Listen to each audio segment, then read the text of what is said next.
Spider-Man, No Way Home's here, and it's really I couldn't think of an immediate rhyme for man. It's really tan, band, jam. It's jamming. There you go. Hold on, I'm just gonna clean off the. Maybe that'll help a little bit. That helped actually quite a bit. There we go. So, Spider-Man No Way Home. I'll give you my quick, like, 5-minute non-spoiler review going into the spoiler review, because let's be honest, you got to talk about it. The culmination of the Home trilogy, if you will. Spider-Man No Way Home, again, John Watts again doing it. It's the best of the three. It really is. What they were able to do in this movie is nothing short of amazing. It is the end game of the Spider-Man movies, and that goes to show, and that goes so far as to say that it is probably not the best Spider-Man movie overall, though I've heard a lot of people say it is. For me, I think Spider-Verse is still better, but this is close. This is either a third or a second movie. The performances, everyone who came back, Molina, Willem Dafoe, and Molina particularly are fantastic in this movie. Marisa Tomei is great, and Benedict Cumberbatch is Doctor Strange. I like the relationship between Peter and Strange is different than it was with Tony and Peter. It's not a father-son relationship. It's more like a, hey, we were work friends. He's a friend from work. It's more like that.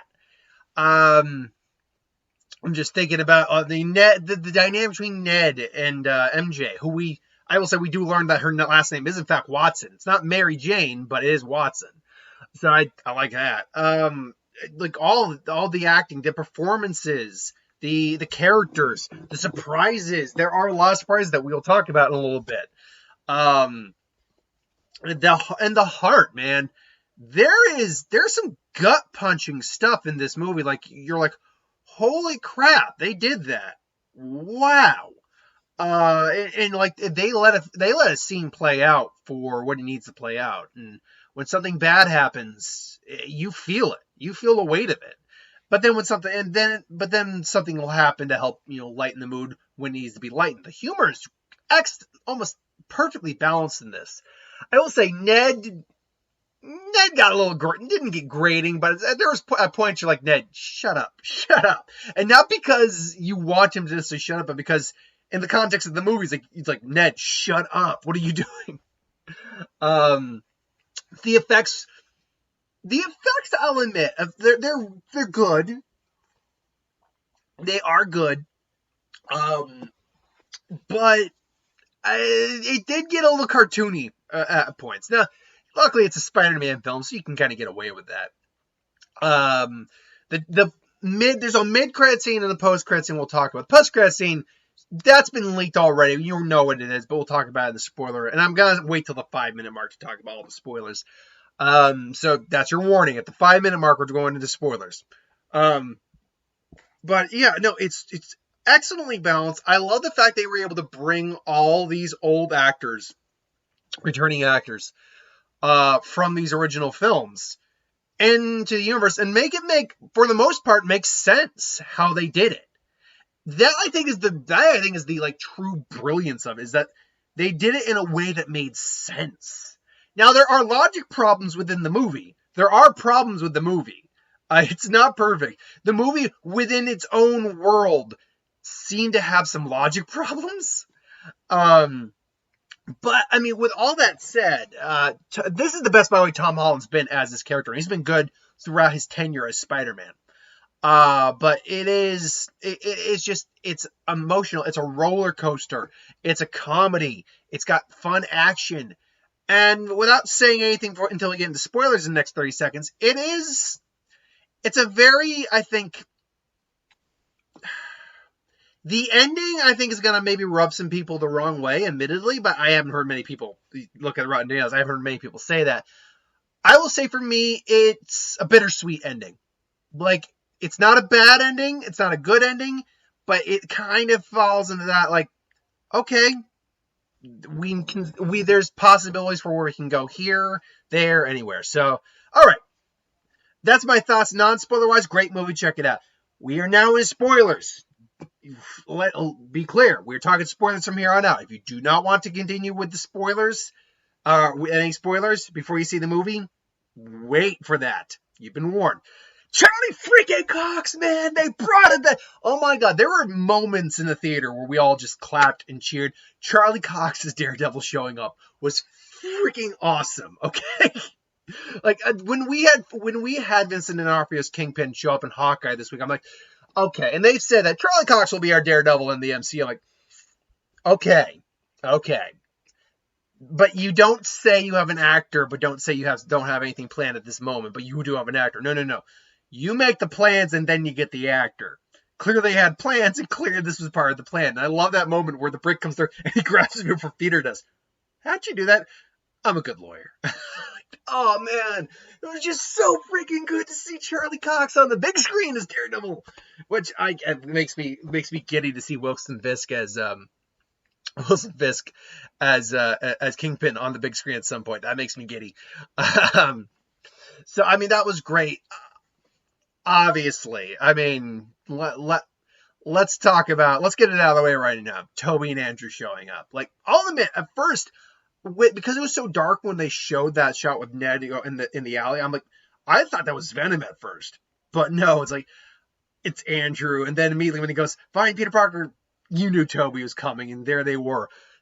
They had a much bigger role in the film than I think any of us actually thought.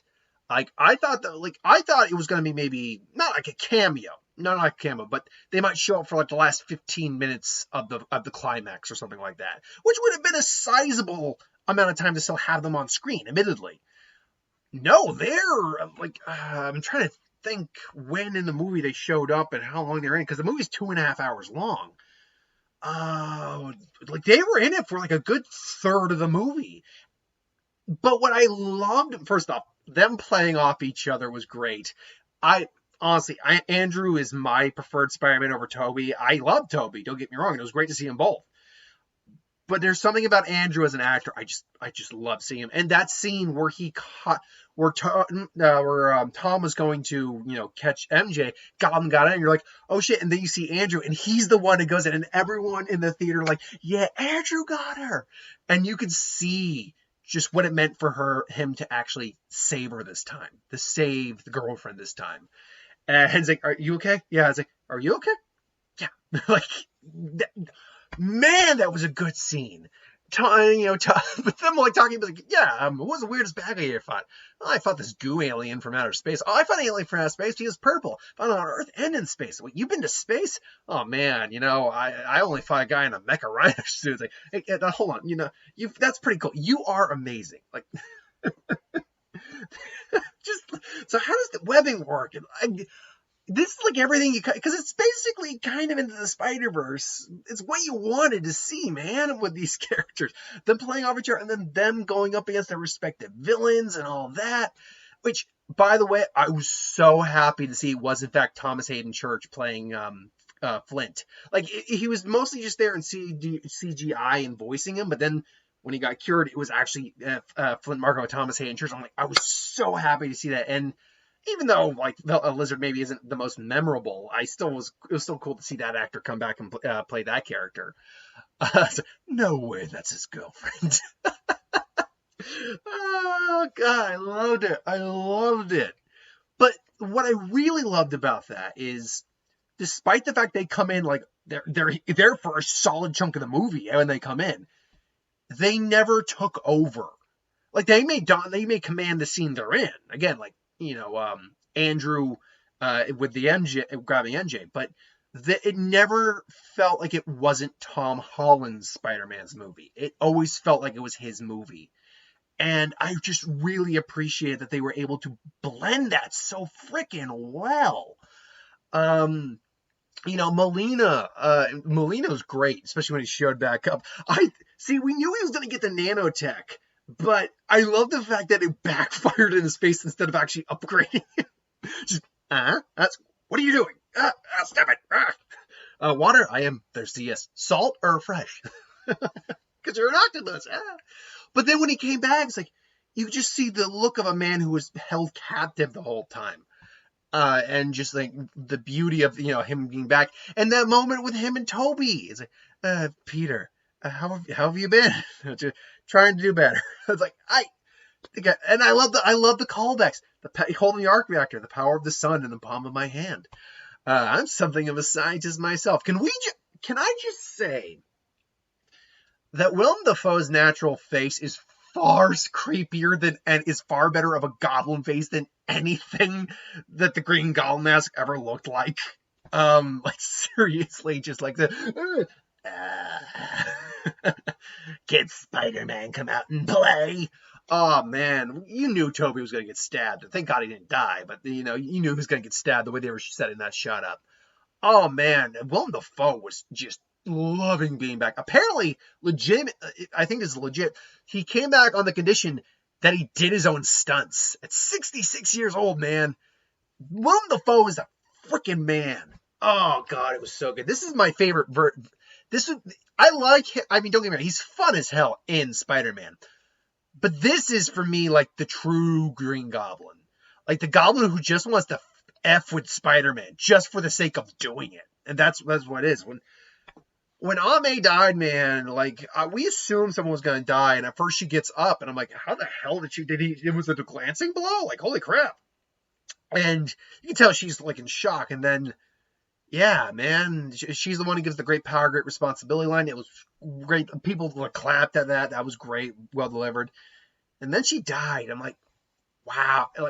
That hit hard because you realize, as far as we know, the Ben Parker situation, where that happened with both Toby and Andrew, didn't happen with Tom Holland. As far as because we never get a confirmation what happened to Uncle Ben. We know he's dead.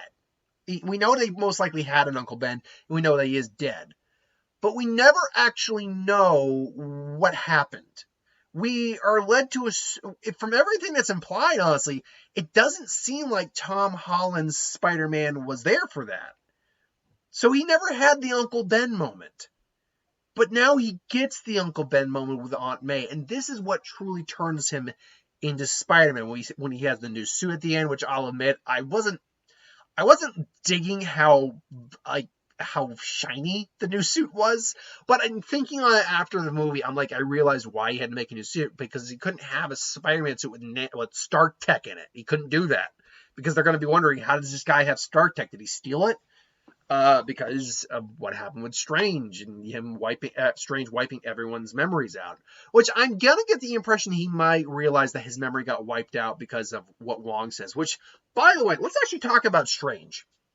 I think Benedict Cumberbatch was doing a great job of a guy who's just trying to keep the peace and order and was having to deal with the F up of a kid. But I love and find it interesting that we learned that he's not the Sorcerer Supreme. Wong is, on a technicality. And also that they kind of played us in the trailer, that the scene where it's like, don't cast that spell. Okay, I won't. No, it's more he pleads this case to Wong, and Wong's actually like, just keep me out of it, okay? Like, wow. Like, that Wong is like, it actually really lends more also to Wong's character as well. He's barely in the movie, mind you, but it really does lend to his character as well, which is great. I love we get that. And the fact that, Strange, despite everything, he's not an evil guy or anything. He's just trying to save everyone from these kids who don't seem to get it. Peter is a bit of a dumbass in this movie. Like, he really is a freaking dumbass in this movie, because this entire movie is his fault. I mean, everything that happens, as messed up as it is to say, but he does take responsibility for it. He admits this too. It's his fault. And I love how Strange just calls him out. Like, you're telling me that you wanted me to I'm paraphrasing, obviously, but you wanted to mind wipe the whole world and you didn't even bother calling them first?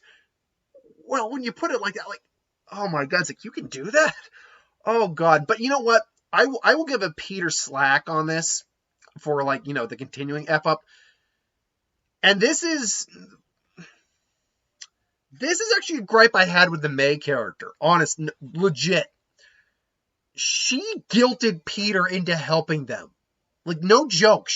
Watch that scene. Watch that scene. She freaking guilted him into doing that. And, like, I get the whole great power, great responsibility. And she's like, yeah, will it be easier on them or easier on you? Like, okay, May, do you understand the context of what is happening? These individuals are actually a threat to the existence fabric of the universe. More of them could come through. And you're saying, no, don't do it. Because, you have a responsibility to help people. It's like, look, with great power comes great responsibility. But you need to know when to draw the line of what isn't your responsibility, or otherwise that's a freaking hero complex.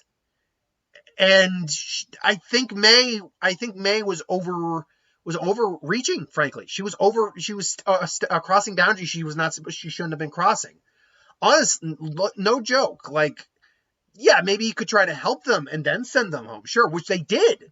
Which, in theory, means that there's entire Spider-Man movie timelines now that are different, which I kind of like. There's a timeline where, Norman is good and he just went back to Oscorp, and maybe that timeline, that Otto Octavius doesn't turn into Doc Ock, and there's a timeline where Doc Ock is completely fixed. They don't explain it, but I think because it was Stark Tech, the chip that they put it back in his head was basically, insulated, so it didn't get, like, burnt out like the last one did. That's why when the Electro shocked him, it didn't do anything. But yeah, honestly, I know they honestly got cured, and that's just because he had to finish it out. But May, yeah, he's got great power. It comes with great responsibility. Guess what? I guess he's around 18-ish now, because they're thinking about college. He's only about 18, May. And you're putting all of that on. That's not necessarily the responsibility he put on himself. No, she was legitimately putting that on his shoulders. She was guilting him. She was forcing the situation on him because she felt he had the responsibility to do that. And she basically felt it was her responsibility to tell him that it was his responsibility. I'm like, May, no, I completely, that was bad advice. At that moment. At that moment, in the context of where we were in the film, that was bad advice, in my opinion. Now, obviously, later on, it's mitigated to some degree because of, the great power comes with great responsibility, and May tried to help save him. And honestly, it's kind of May's fault. I mean, yeah, it's Peter's fault, but kind of what happened to May and what happens later on is May's fault, too. She holds responsibility. Guess what? With parental power comes parental responsibility, May. Ugh. I will say, the whole FBI guy interrogating her is like, oh, that's child endangerment. I was just waiting for a whole, do you have kids? Oh, and let's assume they need to. Oh, are any of them superpowered? Do any of them have the ability to lift a car? Have fought and saved the world with the Avengers? So you want to tell me to tell this person who has the ability to save countless people and wants to go out and help, and was basically inducted into the Avengers, to not do that? No, is that what you're telling me, sir? Yeah, it's basically be like, yeah, don't come at me with that unless you got a legitimate, argument. But yeah, man, that may think bothered me. But there's a logic, like I said, there is a logic problem in this movie. They said that all the people who know that Peter Parker is Spider-Man were going to come through, and that's infinite realities, infinite people. And we know that Venom got brought to the MCU. And as you see in the post-credits, he gets taken out of the MCU. Excuse me. And then we get the little bit of the Venom suit that's left over. So obviously that will attach to Spider-Man at some point. Or, actually, I had another theory too, because the Ebony Blade has a bit of a symbiotic look to it. But we also know that Gore, the God Butcher, holds the Necro Sword. I'm wondering if we could be looking at Null showing up at some point. I don't think, at least not right now, but I don't think we're going that way. But Null would be a pretty intense villain, because he's a guy who makes the Celestials look like chumps. And we saw what the Celestials in the MCU can do. But, yeah, so they got pulled in, but that means they should, in theory, know who Peter Parker and Spider-Man are, and they don't have that in their universe to the best of our knowledge. But at the same time, maybe because at the he also says like, maybe we should go to New York and have a talk with this Spider-Man. It's like, no, you're drunk, Itty. But we see that Morbius takes place in the same universe as Venom as well, and there is apparently a Spider-Man in that universe. But we've never been alluded to a Spider-Man in the Venom universe. So there's a lot of logic problems with that. I mean, it's a funny mid-credit scene, and it does set up for stuff in the MCU still. But it doesn't explain... Like, there's a lot of gaps in that, like, logic right there. Ugh. Either way, I mean, either way. Like, the action sequences are great. I love, honestly, the Doc Ock sequence, I think, is one of my favorites. Statue of Liberty fight is, it's a little messy, but it's a lot of fun. The fight basically in Happy's apartment and, throughout the condominium, that was a lot of fun. Where Goblin's actually kind of just beating the crap out of Peter. It was great to see Jamie Foxx actually getting to play Electro a bit more effectively. I love his talk with Angela. Queen's giving you good. I was just expecting you to be black. Oh, sorry. He's like, nah, I'm sure there's a black Spider-Man out there somewhere. Nice little nod to Miles. Man, I had such a blast with this film. I really did. I'm sure I'll go see it again at some point. But I mean, I got all the other movies coming out this week for Christmas. I mean, they're coming out on Wednesday. And Christmas Eve, luckily, is Thursday. So I'll probably be able to go out and at least do a double feature of something, hopefully. That might be my game plan, is to maybe do, like, 2 movies, or either a movie on Thursday, and 2 on Christmas, or a movie on Christmas and 2 on Thursday. Want to do, because I got Sing 2, which I've been requested. I was going to see it anyway, don't worry, Jaden, but I was requested. Matrix Resurrection, of course, I'm going to be there. And, The King's Man, which I do want to see. It's not been getting the best reviews, but I do really want to see it. I've seen the Rasputin fight clip, and it's... Oh, man, if the rest of the movie can at least be something like that, I'll have a lot of fun. So, yeah, I can't recommend this movie enough. I'm sure anyone who's stayed this far into the review will kind of, either feel the same way or at least know about the spoilers at this point. I'm trying to think if there's any other big spoilers that I'm missing out on, honestly. I can't think of anything off the top of my head. Until then, though, thank you for watching. Hope you enjoyed. Like, comment, share, subscribe. As always, if you want us to review something, put in the comments below. Let us know the review of it at some point. Hit that bell if you want to be notified. Like, comment, share, subscribe. And I'll see you folks, tomorrow, because I'm pre-recording my a new What If for tomorrow. And that is due to the fact that I have a Christmas party to go to after I got to work during the morning and the afternoon, and I got a Christmas party later at night. So obviously I'm going to be, I'm not really going to have time to just do the video. So I'm going to pre-record it tonight, and then we'll have it uploaded in the morning. So thanks for watching, and I'll see you later.